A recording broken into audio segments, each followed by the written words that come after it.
sore, kembali lagi dengan saya Swastiningsih dengan Neng di acara Bincang Sore dan Ngopi Sore. Nah, di tengah-tengah kita sekarang ini sudah hadir juga Ketua Umum Verpu KPI, yaitu Federasi Pelaku Usaha Kelautan dan Perikanan Indonesia, yaitu Bapak Kris Budiarjo. Selamat sore Pak Kris, apa kabar? Waalaikumsalam warahmatullahi wabarakatuh. Sehat Pak Kris? Gimana nih Pak Kris di masa pandemi ini? Ya. Pak Kris sudah kemana aja nih jalan-jalan? Kayaknya aktif banget soalnya Pak Kris nih. Ya kalau nggak ada kepentingan yang luar biasa atau sangat penting banget, kita tetap di tempat, tidak kemana-mana, tapi ya keluar kota kalau memang diperlukan saja. Kalau memang itu untuk kepentingan yang urgent. Tapi alhamdulillah selalu sehat ya Pak. Alhamdulillah. Gimana dengan vaksin, sudah melakukan vaksin? Sudah, ini mau kedua. Oh, sudah mau Kamu kedua. Kamu udah belum? Udah, alhamdulillah tadi pagi ya saya udah yang kedua Pak Kris. Ya, ini kita harus vaksin harus semua lah. Ya, apapun semua. Ini sudah 11 juta lebih vaksin yang sudah diberikan oleh pemerintah. Kita ya terima kasih pada Pak Jokowi dan juga pada seluruh Satgas Covid bahwa ini benar-benar luar biasa dan kita masuk 4 besar dunia yang telah melakukan vaksinasi. Mudah-mudahan lah semakin cepat vaksinasi ini 70% dari warga Indonesia kita akan bisa bergerak dalam ekonomi, kita akan bisa bergerak. Amin. Semoga sudah berakhir nih ya, bisa berakhir cepat. Mudah-mudahan doa kita seperti itu. Masa pandemi ini, pengusaha pelaku kelautan juga dan ikan itu berkumpul nih Pak Kris. Kita kan sering nih ngumpul bareng gitu ya, ngobrol bareng sama mereka. Cuman di masa pandemi ini kan memang kita jarang banget nih melakukan kumpul-kumpul lagi. Nah, ada sih keresahan-keresahan nih di mereka para pelaku usaha ini, khususnya menanggapi sekali dengan Undang-Undang Nomor 21 Tahun 2019, yaitu mengenai badan karantina, mengenai dibentuknya badan karantina untuk ikan ya kan, terus tumbuh-tumbuhan, hewan itu menjadi satu. Nah, dengan adanya undang-undang ini yang secara teoritis itu sudah berjalan nih Pak Kris 2 tahun kan. Bagaimana sih situasi pelayanan ekspor terkait dengan penjaminan masalah mutu yang ada di dalam laut ini? Jadi gini, jadi saya paham itu bahwa tahun 2019 memang sudah diundangkan tentang undang-undang tentang karantina, sehingga satu atap. Otoritas karantina ini menjadi otoritas Badan Karantina Nasional, di mana sekarang ada KKP ikan sendiri, tumbuhan sendiri. Itu akan disatukan. Dulu juga pernah satu badan karantina, itu di Kementerian Pertanian, memang dulu satu kan, sebelum ada Kementerian Kelautan. Nah, kemudian ini akan disatukan kembali. Nah, saya kira ini tidak usah resah, santai saja. Pertama, PP-nya belum ada. Jadi badan karantina itu memang undang-undang 2 tahun harus jalan. Secara teoritis 2 tahun pasti jalan dan pasti akan jalan. Akan tetapi saat ini PP tentang badan karantina itu belum ada. Tapi Pak Kris, mohon maaf saya potong sedikit. Nah, kan karena belum ada PP, sebenarnya jadi nggak sih nih badan karantina ini undang-undangnya itu dijalankan? Ya, kalau jadinya kemungkinan jadi, cuma kapan? Nah, ini yang belum tahu. Artinya kita tetap persiapan itu harusnya pemerintah dan masyarakat menunggu, masyarakat dunia usaha menunggu bagaimana PP-nya nanti seperti apa. Akan tetapi untuk pelayanan di KKP saya kira tidak perlu diresahkan, karena sebenarnya yang bersatu itu karantina saja. Tetapi mengenai peningkatan mutunya tetap di KKP.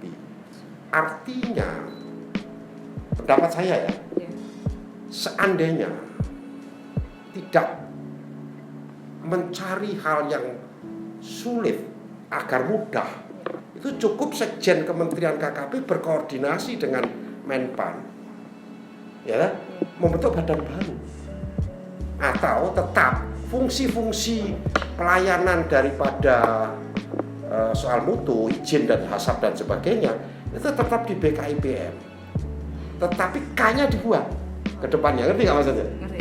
Jadi BKIPM itu ada 2 fungsi, karantina dan inspektorat peningkatan mutu. Kan begitu. Kalau kemudian ini karantinanya nanti harus disatukan, bukan berarti peningkatan mutunya diambil. Oh tidak. Jadi ada bayangan yang kadang-kadang menyebutkan bahwa kalau nanti ada badan karantina, maka semua urusan yang terkait dengan BKIPM diambil. Sehingga Kementerian KKP tidak punya peran lagi, tidak juga. Jadi, karena undang-undangnya hanya karantina, tok. Nah, kalau mau, usul saya, usul pendapat saya, nanti saya bikin usul resmi kalau perlu. Badan karantina atau BKIPM tetap berjalan sebagaimana mestinya, fungsi karantina perlahan-lahan dipisahkan. Tetapi inspektorat peningkatan mutunya tetap. Karena tidak mudah mengalihkan daripada fungsi. Dulu pernah ya, inspektorat peningkatan mutu itu pernah ada di Dirjen Tangkap, pernah ada di Dirjen Pemasaran yang sekarang BDS. Peningkatan daya saing, dulu kelembagaan kapasitas dan pemasaran. Kemudian tahun 2010-an mungkin ya masuk ke BKIPM. Nah, sekarang ini sejak tahun 2010 selama 10 tahun ya berarti ya, itu bahwa sudah banyak kesepakatan internasional. Karena kebetulan memang tahun-tahun itu secara internasional masalah kualitas mutu pangan ini menjadi sangat kritis, sehingga masing-masing negara berkepentingan untuk melindungi warganya terhadap kualitas impor barang, sehingga impor itu betul-betul harus disertifikasi tentang keamanannya, keamanan produk pangan itu. Dalam hal ini kalau kita ikannya ikan, itu maka untuk ekspor itu kan harus ada izin macam-macam, ada SKP, ada HACCP, dan kalau internasional HACCP yang dipakai ya. Sehingga itu ada kelas A, kelas B dan sebagainya. Sehingga ini diaudit secara internasional. Jadi peralihan daripada pengurusan HACCP, pengurusan daripada penilaian mutu, pengawasan mutu kepada lembaga lain, itu sosialisasinya sebenarnya tidak hanya kepada dunia usaha, tetapi juga pada mitra dagang kita. Artinya dari 150-an lebih negara itu harus didatengin minimum melalui kedutaan-kedutaan besar. Sehingga jangan sampai ada masalah ekspor di kemudian hari karena tidak dikenalnya lembaga baru secara internasional ataupun formatnya berbeda misalnya. Nah, itu jadi tidak semudah itu. Baik Pak Ketum, jadi kalau tadi Pak Ketum menyinggung mengenai BKIPM ya, itu dimana itu adalah Badan Karantina Inspektorat Pengendalian Mutu, dimana itu kan ada dua fungsi ya Pak Ketum ya, ada karantina dan ada juga pengawasan terhadap mutu. Betul. Nah, kalau badan karantinanya ini ditempelkan oleh dirjen yang lain, lalu fungsi pengawasan terhadap mutu itu diserahkan kemana? Ini yang sebenarnya jadi pertanyaan juga nih buat teman-teman pengusaha. Bukan dirjen lain, jadi badan karantina ini digabung menjadi badan karantina nasional. Nah, peningkatan mutunya kemana? Ya. Apakah ini akan ditempelkan ke dirjen PDS atau ke dirjen tangkap lagi kan gitu maksudnya? Saya kira kok nggak gitulah, nggak mungkin. Ini urusan mutu ini saat ini itu sangat luar biasa pentingnya, sehingga main tempel-tempelan nggak bagus ya. Kalau boleh tahu tuh alasannya Pak Ketum itu kenapa kalau ditempelkan ke PDS atau ke Dirjen Tangkap itu Pak Ketum nggak setuju? Bukan nggak setuju, artinya tidak semudah itu. Tadi saya katakan bahwa ada aturan internasional, ada kesepakatan internasional yang diaudit tiap tahun, sehingga ini harus hati-hati. Mau di PDS, mau di KKP nggak ada masalah, di tangkap nggak ada masalah, hanya perlu perubahan regulasi. Bagaimana dengan regulasinya? Bagaimana dengan SDM-nya? Nah itu harus ditata, dievaluasi, dirancang. Karena dalam harmonisasi hubungan bilateral antar mitra negara itu kita diaudit oleh negara mereka. Bagaimana tentang regulasinya, tentang mutu ya ini ya. Kemudian bagaimana dengan sarprasnya, laboratoriumnya, sudah terakreditasi atau belum. Kemudian bagaimana dengan inspektorat mutunya, dan ini standarnya internasional semua. Nah di BKIPM itu udah banyak, udah lengkap lah Indonesia, nggak ada masalah. Sip lah, udah teknologinya ya. Sudah ada labnya bagus terakreditasi. Saya bukan tidak setuju, artinya kalau itu diambil alih atau ditempelkan istilahnya atau apapun namanya ke Direktorat Jenderal, itu tidak akan semudah itu perjalanannya karena budayanya, kemudian kesatuan kerjanya beda antara Direktorat Jenderal dengan badan beda. Kemudian infrastruktur yang telah dimiliki oleh BKIPM itu sudah menyeluruh ke seluruh Indonesia, ada 34 provinsi. Udah banyak ya? Udah lengkap lah kita. Semua sampai kabupaten juga itu sudah. Nah, itu wilayah kerja ya, bukan apa. Sehingga pengusaha kita itu bisa koordinasi dengan baker di berbagai daerah. Dimudahkan ya. Ya. Kalau kemudian nanti ke PDS, apakah pembentukan UPT PDS itu juga semudah itu? Itu gak gampang, itu sama dengan Menpan juga. Harus ada persetujuan dari Menpan dalam pembentukan UPT itu. Sehingga menurut pendapat saya, yang paling tepat adalah fungsi BKIPM tetap berjalan, K-nya dibuang, sehingga KKP membentuk badan Inspektorat Peningkatan Mutu kalau perlu dan daya saing. Jadi masalah ekspor dan perizinannya itu disatukan dengan badan baru ini. Nah, ini sama-sama kita koordinasi dengan Menpan dalam rangka membentuk UPT. Kenapa tidak supaya legacy daripada Menteri baru Pak Trenggono? Kenapa tidak langsung saja dibentuk badan baru? Biayanya lebih murah. Betul, bagus tuh. Sangat efisien dan efektif. Mengapa? Karena orang-orangnya sudah ada. Betul. Artinya tidak perlu harus bedol desa. Ini pindah ke bikin lagi baru ini lagi. Iya, yang susah itu beda desa itu. Badan karantina ikan gabung ke Badan Karantina Nasional, yang mutu pindah ke PDS atau ke Dirjen Dirjen Tangkap misalnya. Udah usah. Menurut saya cukup disatukan. Justru badan ini yang sudah berjalan bagus dipertahankan. Ternyata kemudian ditambah fungsi lagi menjadi daya saing, sehingga sekarang ini kan daya saing internasional nggak ada. Data-data internasional kita itu adanya di BKIPM loh. Nah, ini semua disedot datanya menjadi badan baru dengan menghilangkan fungsi karantina. Itu selesai. Ide setuju tuh. Usul. Ini pendapat daripada Forum KPI. Kalau saya sih saya terima. Nah, nanti saya akan undang kawan-kawan daripada Forum KPI untuk merapatkan ini dan buat usulan resmi. Bagaimana agar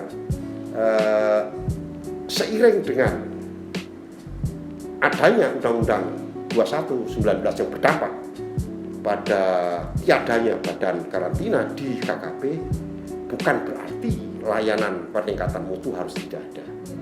Cukup K-nya dibuang, K-nya dilimpahkan ke badan nasional, tambahkan dengan badan inspektorat dibentuk badan baru atau BKIPM tetap berfungsi tanpa karantina. Artinya menjadi badan inspektorat pelayanan mutu. Kalau ini hanya kecil ditambah daya saing, sehingga mutu karena mutu ini sebenarnya lebih banyak untuk internasional. Betul. Jadi inspektorat pelayanan mutu memang untuk nasional juga ada, tapi lebih diutamakan untuk kepentingan internasional, dagang internasional, karena bagaimanapun ekspor kita lumayan bagus. Jadi apalagi di pandemi kita naik terus. Apalagi di bawah kepemimpinan Pak Trenggono yang seorang bisnismen sangat paham betul mengenai masalah-masalah perdagangan, maka ekspor menjadi tujuan utama.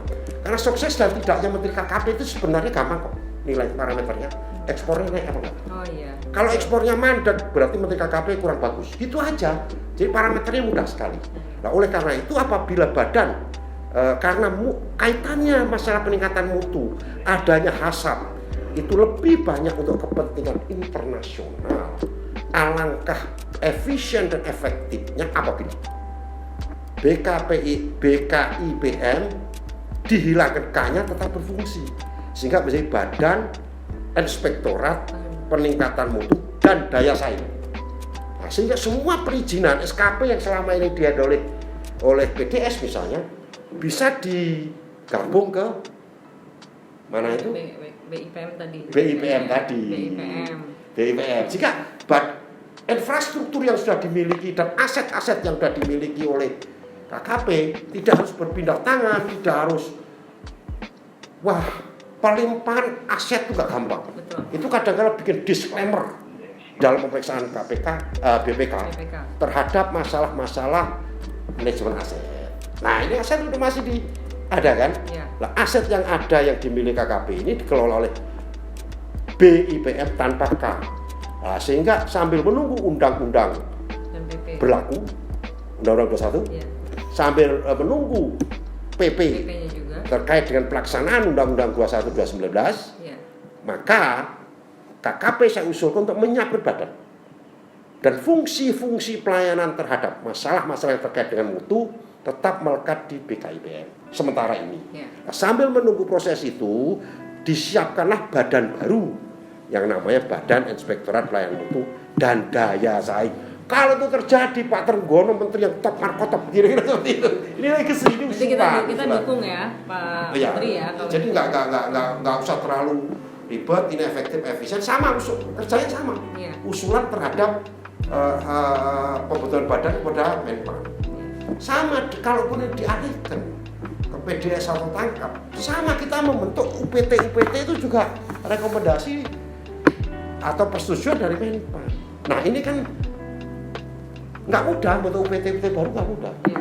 Walaupun kantornya bagaimana nanti dengan karantina, kalau ini oke, kantor BKIPM tetap punyanya KKP, ya kan? Ya. Badan Nasional karantinanya dilepas, serahkan kepada Badan Karantina Nasional, selesai. Kira-kira seperti itu. Ya. Baik, terima kasih Pak Ketum. Sekarang saya juga mau ngobrol-ngobrol santai sedikit mengenai ikan-ikan kita nih ya tuh di Indonesia. Saya gitu ya, kalau sama teman-teman mau makan gitu di restoran, kebanyakan sih yang saya temuin tuh ikannya tuh kok nggak seger ya, maksudnya nggak fresh gitu. Beda banget ketika kita jalan-jalan misalnya ke Thailand, itu kita dapet tuh ikan seger, terus harganya juga murah tuh. Kalau di sini kita mau makan ikan seger aja, saya tuh kalau di Indramayu tuh ada namanya Perdut daerahnya, baru ikannya seger. Di sini mungkin Muara Angke, ya kan? Itu juga ikannya seger. Nah, itu tadi berkaitan dengan mutu dan daya saing itu tuh kenapa sih bisa kayak gitu? Nah itu masalah rantai dingin. Jadi ini proses transportasi perpindahan daripada ikan ke ikan itu kan mengalami beberapa tingkat. Mulai dari nelayan, kemudian nelayan ke pengepul, ya kan? Pengepul ngumpul lagi ke pedagang di Muara Angke tadi kan. Nah, Muara Angke terdistribusi kepada restoran-restoran, bahkan mungkin pedagang dulu baru ke restoran. Nah itu udah berapa pindah pendingin ini, maka rantai pendingin namanya kan. Jadi standarnya nggak sama. Beda-beda ya tuh ya, karena semua nelayan. Jadi segar dan tidak segar itu di mana belinya kan gitu kan. Kalau misalnya di Jakarta restoran-restoran tertentu syukur-syukur. Ketum belum pernah ngajak saya makan ikan seger nih. Harus ikut, itu dia makanya. Ya nggak usah sebut lah namanya lah, tapi seger-seger banyak ya restoran. Banyak ya. Banyak. Harus Artinya diajak gini, gitu. tapi bagaimana? Lah kalau yang ekspor berbeda. Ekspor yang baru nyampe juga enak. Sama dengan impor. Impor kita yang baru nyampe pasti enak. Tapi kalau udah 3 bulan kan juga sama. Seger juga sama. Dingin juga. Artinya penyimpanan. Artinya kalau kita makan ini baru mati 1 kali sama mati 9 kali. Kalau kita di Manado kan seger. Kalau kita di Pangandaran kita seger. Pasti jadi karena baru mati 1 kali. Bahasa istilahnya gitu kan. Kalau kita di Jakarta udah 3 kali atau 7 kali mati, paling sedikit 3 kali. Nah pengertiannya karena pindah-pindah tadi. Tapi tidak ada yang busuk. Pengiriman lah itu ya. Pengiriman. Tapi saya yakin tidak ada yang rusak, busuk atau bermasalah. Sampai hari ini tidak ada. Ya cuma memang kurang fresh aja ya, gitu kayaknya tuh. Ya fresh karena sudah proses waktu ya, karena pembekuan ya. Ini kan 9 kali tadi kan. Karena dibekukan. Tapi kalau tergantung kalau itu laut, produk laut. Kalau darat kan enggak. Darat juga ada juga ya 9 kali. Apalagi kalau lewat gerobak kena panas. Jual sayur udah berapa kali itu. Sama impor pun sama. Akan mengalami seperti itu. Jadi ya itulah kondisi. Tapi yang penting memang tidak busuk. Itu. Kalau busuk saya kira nggak ada karena pedagang juga tahu di dalam menjaga mutunya. Apalagi di era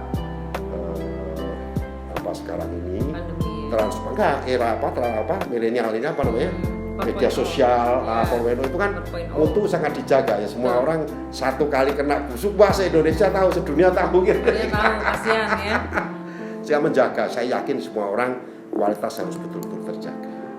dan saya yakin bisa saling menjaga. Ya lanjut apa lagi? Baik, terima kasih Pak Ketum Masih atas ada waktu, penjelasannya. silakan. Saya mau minta sedikit mungkin sedikit closing statement ya dari Pak Ketum untuk teman-teman pengusaha perikanan dan kelautan ini mengenai tadi itu yang sudah Ketum jelaskan, dan juga untuk pemerintah kita.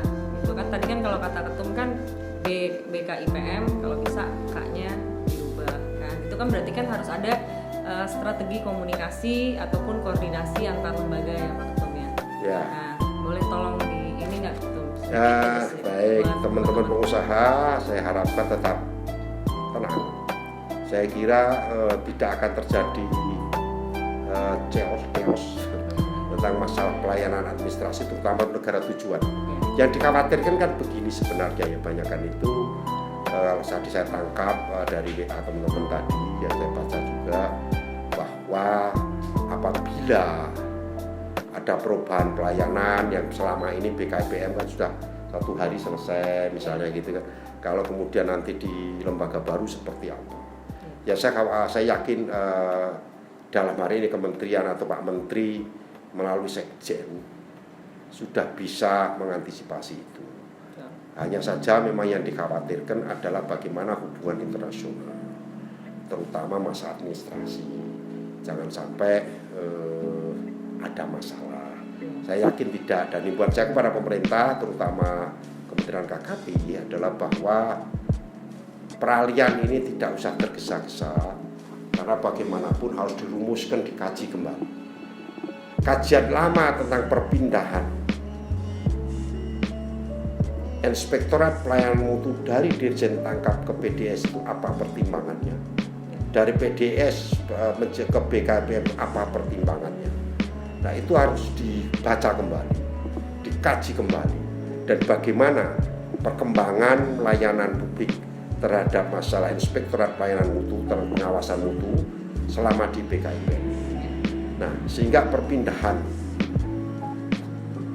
dengan adanya tidak digabungkan dengan karantinanya ya, yang mau diambil ya, bukan mutu. Jadi jangan salah tangkap. Ini jangan sampai kemudian menimbulkan keresahan bagi dunia usaha maupun aparaturnya. Pesan saya adalah bahwa sebaiknya pertahankan keberadaan BKIPM dengan menghilangkan K. Bahwa badan karantina ini akan berfungsi mungkin 2 tahun. 2 tahun setelah PP. Jadi PP terbentuk belum tentu besok pagi langsung. Pak JK pernah ingat sih, Pak JK dulu pernah bilang, Pak Yusuf Kala 2 kali Wapres. Perubahan penggabungan sebuah kementerian baru efisien, baru akan berjalan efektif dan efisien itu 2 tahun. Nah, demikian juga badan. Pembentukan badan baru atau penyatuan 2 badan karantina yang selama ini di pertanian dan di KKP kembali bersatu, walaupun 20 tahun yang lalu pernah bersatu, juga akan menimbulkan perubahan-perubahan yang tidak mudah menyatu, sehingga paling tidak 2 tahun baru berjalan.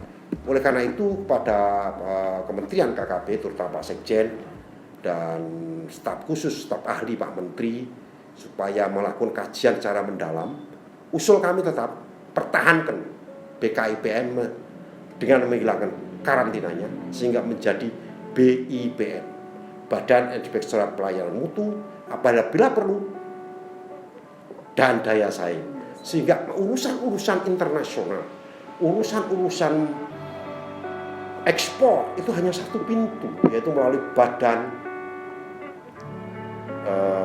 Inspektorat Pelayanan Mutu dan Daya Saing, dalam pengertian daya saing internasional atau pemasaran internasional kalaupun daya saing tidak.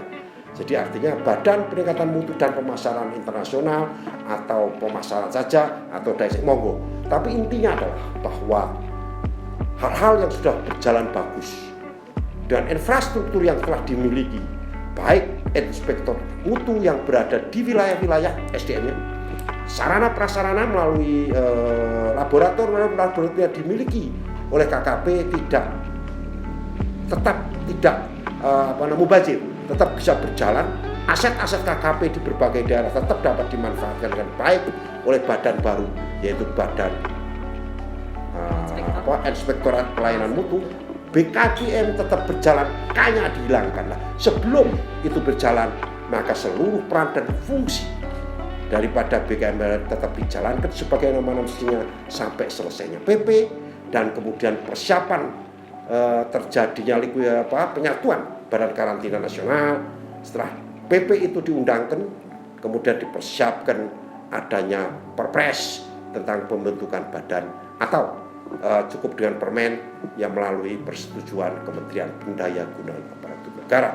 Masih panjang waktunya, masih bisa kita persiapkan, masih bisa didiskusikan kajian-kajian lama dan kajian-kajian baru. Kepentingan nasional dan harus tetap diutamakan, kepentingan bangsa lebih diutamakan, kepentingan efisiensi dan efektivitas pelayanan harus tetap diutamakan, dan yang paling penting, ekspor harus benar-benar berjalan dengan cepat, pelayanan cepat, efektif, dan efisien. Semoga laut kita tetap berjaya, ikan kita produknya semakin bagus, perikanan dan lautan menjadi the best.